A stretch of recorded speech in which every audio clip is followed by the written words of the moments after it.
on the ground in Israel. We're joined by Victoria Feher. She is a Canadian who moved to Tel Aviv in 2013. And Victoria, I appreciate you taking the time to talk to us. Thank you. Thank you so much for having me. So first of all, how are you doing 6 days after this attack? Wow.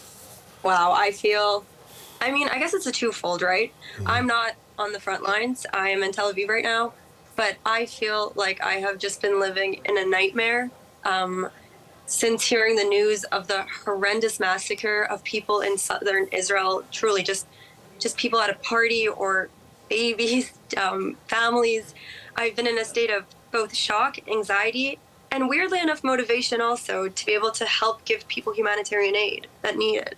So it's kind of a lot of emotions, truly. Mm-hmm. And so tell me a little bit about how you're motivated to help out.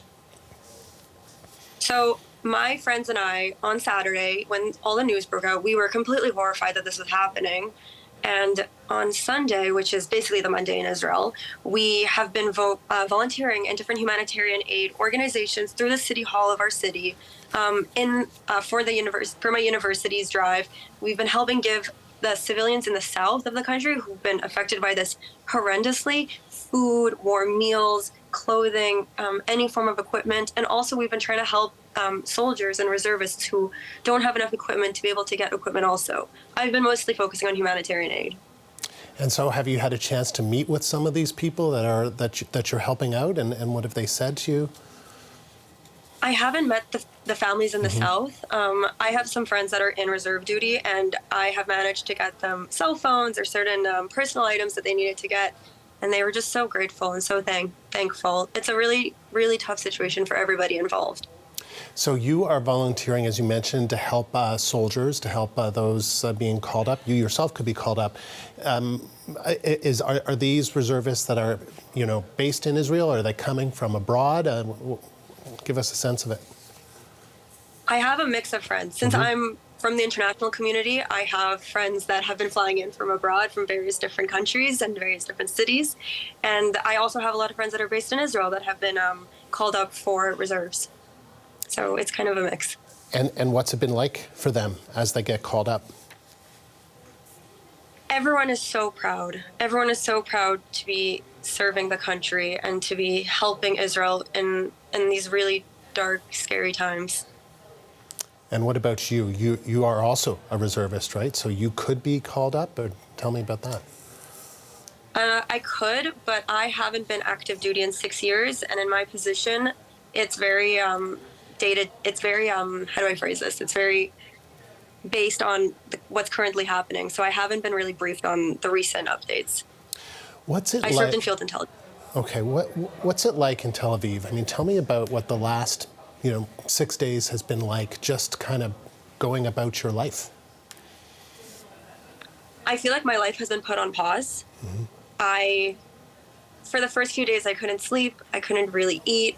I know my family and my friends, it's been very similar. Our friends, our family, they're on the front lines. And if they're not, we're sitting and waiting every day to see if someone we know is on the death lists, which is probably the worst feeling ever. But in spite of that, we're getting ourselves up and we're volunteering and we're donating. And the sense of community in Israel right now is just, I've never witnessed something like this before. It's truly heartwarming. And what's it like on the streets? And what's the mood like with people on the streets? Tel Aviv is a vibrant city in normal times, but these are not normal times. Vibrant, but scary. I think we're all scared, but we have to maintain our calmness. It's the only thing that will really prevail at this moment. What do you want people who live outside of Israel to know about how you're feeling and what you and your friends and family are going through? It's really important for me, for people outside of Israel, to understand that this horrendous massacre of people last Saturday, it is the event with the most Jews killed since the Holocaust, which for me, my family, they're Holocaust survivors. They survived the death camps in Auschwitz, in Birkenau, in Dachau, and for me, that is terrifying. And it is important for people outside of Canada, outside of Israel, to really learn. If you want to share facts about what's going on, educate yourselves, learn, really dive deep. Don't make comments that will radicalize either side, because this is such a touchy subject that it can truly just, it can harm people without even understanding what's going on. And of course, to volunteer or donate as much as you can for humanitarian relief. And just to understand that everybody's struggling and we all have to take part somehow. Victoria, appreciate you taking the time to talk to us. Thank you. Thank you so much. Have a good day. Victoria Feher is a Canadian who moved to Tel Aviv in 2013.